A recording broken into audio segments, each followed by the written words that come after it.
안녕하세요. 스포츠 분석 천교수입니다. 저희 채널을 방문해 주셔서 감사합니다. 이번 회차 천교수 가족방 적중 내역입니다. 적중하신 분들 모두 축하드리며 오늘의 경기 분석도 재밌게 시청하시고 유익한 정보 얻어가시기 바랍니다. 천교수 가족방 입장은 영상 하단 고정 댓글을 통해 입장 가능합니다. 그럼 오늘의 경기 분석 시작하겠습니다.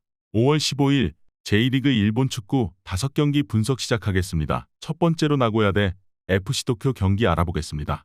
나고야가 실점을 커버하는 능력에 대해서는 어느 정도 괜찮은 모습을 보여주는 편이다. 하지만 지난 경기 주커를 투입시키는 강수를 두었음에도 찬스를 거의 잡지 못했다는 점에는 주목할 필요가 있을 것으로 보인다. 그나마 상대가 공격적인 플레이를 고수한다면 역습으로 한 방을 먹이는 것을 기대해 볼 여지가 있겠지만 도쿄가 굳이 이를 노리고 접근하는 팀은 아니라고 보는 편이 낫다. 도쿄의 경우 주도권을 잡고 플레이를 하는 것을 선호하는 편이다. 다만 니가타 같이 수비 후 역습으로 이어가는 팀을 상대로는 롱카운터로 상대를 잡아내는 등 어느 정도 유동적인 플레이가 가능한 전력으로 볼 수 있겠다. 물론 현재 뎁스가 상당히 부실해지면서 슬슬 수비에서의 한계가 보이고 있는 것 같기는 한데 그럼에도 팀 시스템의 힘으로 무패 행진을 유지하고는 있다. 나고야가 결국 수비는 괜찮아도 골을 기록하는 능력이 조금은 부족한 상황이다. 그나마 도쿄가 공격적으로 매우 호전성을 보인다면 또 모르겠지만 도쿄는 수비 후 역습을 전략을 하는 팀에게 되려 카운터를 먹이는 능력을 선보이는 경우도 있었다. 이번 경기 FC 도쿄 승을 추천합니다. 핸디 언어버 및 최종 조합은 고정 댓글 링크를 통해 가족방에서 확인해주세요. 두 번째로 비셀고베 대 후쿠오카 경기 알아보겠습니다. 고베가 재작년까지는 후쿠오카에게 약했다. 하지만 지난 시즌부터는 밸런스와 수비를 어느 정도 챙기기 시작하면서 상성관계를 다시 고베 쪽으로 끌어당긴 상황이다. 물론 올 시즌에도 압박 싸움에서 밀리는 모습을 보여주지 않고 있지만 문제라면 문전에서의 결정력이 아주 꾸준하게 이어지지는 않고 있다는 점이다. 후쿠오카가 라인을 매우 극단적으로 끌어당기면서 플레이하는 팀에게는 강한 편이다. 물론 고베는 지금 밸런스와 압박에서의 강점이 상당히 큰 전력이다. 상성에서는 앞서 언급했듯이 고베가 우세한 흐름이라고 할 수 있을 것으로 보인다. 물론 가장 낮은 라인을 구축하는 특성상 다실점과는 거리가 멀기는 한데 공격성이 그만큼 손해를 보고 있는 전력이라는 점도 참고해야 한다. 상성에서 지난 시즌 고베가 밸런스와 수비에 신경을 쓰는 것으로 바뀐 이후로는 고베가 전적을 다시 끌어올리고 있다. 물론 후쿠오카의 낮은 라인과 고베의 공격력이 아주 꾸준하지는 않다는 점에서 고베가 크게 우세한 흐름이라고 볼 수는 없다. 시간이 흐르면서 점차 주도권을 가져올 것으로 보인다. 이번 경기 비셀고베 승을 추천합니다. 핸디 언어버 및 최종 조합은 고정 댓글 링크를 통해 가족방에서 확인해주세요. 경기 분석 잘 보고 오셨나요? 다음 경기 분석 보시기 전에 천교수 가족방 입장하시는 법 안내해드리도록 하겠습니다. 첫 번째로 영상 하단 댓글을 클릭해주세요. 두 번째로 링크를 클릭하신 후 세 번째로 채팅 참여하기 클릭하셔서 문의 주시고 답장 기다려주시면 됩니다. 남은 영상 유익한 정보 얻어가시길 바라며 이어서 다음 경기 분석 시작하겠습니다. 세 번째로 산프레체 대 가시마 경기 알아보겠습니다. 히로시마가 무패 행진을 달리던 중에도 무승부로 잃는 승점이 더 많았다는 혹평이 있기는 했다. 하지만 홈에서는 에너지 레벨과 빠른 공수 전환으로 상당히 이득을 많이 챙기던 팀이었다는 것은 명백하다.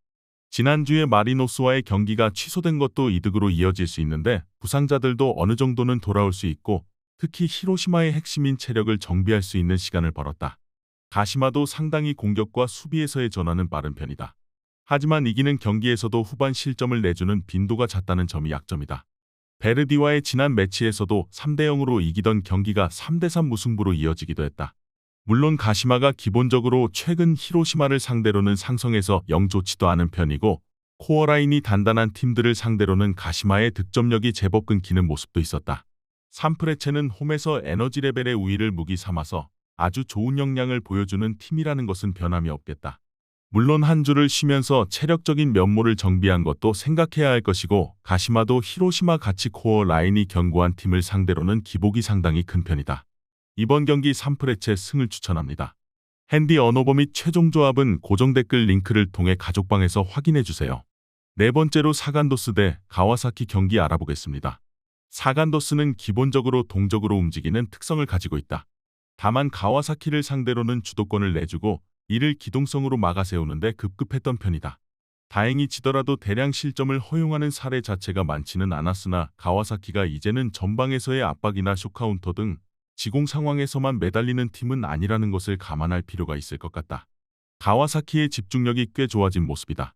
지난 경기에서도 압박 대응으로 공을 잡지 않은 상황에서도 상대에게 틈을 내주지 않는 역량을 보여준 모습이다. 연계나 팀 전반적으로 상대 빌드업을 방해함과 동시에 숏카운터로 갈 수 있는 에너지 레벨이 살아난 것도 가와사키가 상승세를 타고 있는 요인이라고 할 수 있을 것이다. 사간도스가 가와사키를 상대로는 주도권을 빼앗아오기 어려워하던 편이었다. 그나마 지공 상황에 매달리는 가와사키를 수비해내는 데에는 성공했다고 쳐도 이제 가와사키는 상당히 압박에도 능한 전력이 되었다. 지금까지 지공에 매달리던 팀과는 다른 팀을 상대해야 한다. 이번 경기 가와사키 승을 추천합니다. 핸디 언어버 및 최종 조합은 고정 댓글 링크를 통해 가족방에서 확인해주세요.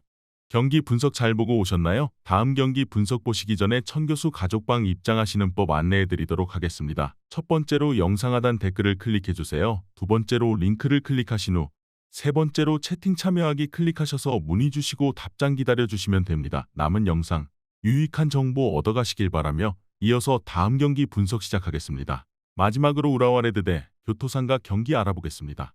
우라와의 수비 약점은 자기 진영에서의 턴오버다. 가와사키전에서도 이 양상에서 실점을 어느 정도 허용하는 모습이었고 교토의 강한 저돌적인 플레이도 우려스럽다. 하지만 후방에서의 빌드업과 다이렉트한 상황을 어느 정도 섞어내는 모습으로 화력을 잘 유지하고 있는 상태다. 가와사키전에서도 상대의 압박을 뚫고 전진하는 모습을 자주 보여준 것이 사실이다. 교토의 플레이에 대한 기복은 명심해야 한다. 기본적으로 전방 지향적인 압박을 중시하는 편이나 공격 성공률이 지난 경기 기준 19위 수준으로 꾸준하게 이어지는 모습은 보여주지 못했다. 오히려 동적으로 움직이는 수비적인 리스크를 짊어지고 가는 경우가 잦았다. 특히 우라와가 다이렉트하게 나설 경우 높은 라인이 오히려 덧치될 수도 있다. 우라와는 자기 진영에서의 턴오버 위험성이 있지만 다이렉트함과 후방에서의 빌드업을 섞는 것으로 대응하면서 화력을 잘 이어가고 있다. 교토도 적극적으로 나서는 것에 비해서 공격에서의 효율이 높은 편은 아니다. 이번 경기 우라와 레드 승을 추천합니다. 핸디 언어버 및 최종 조합은 고정 댓글 링크를 통해 가족방에서 확인해주세요.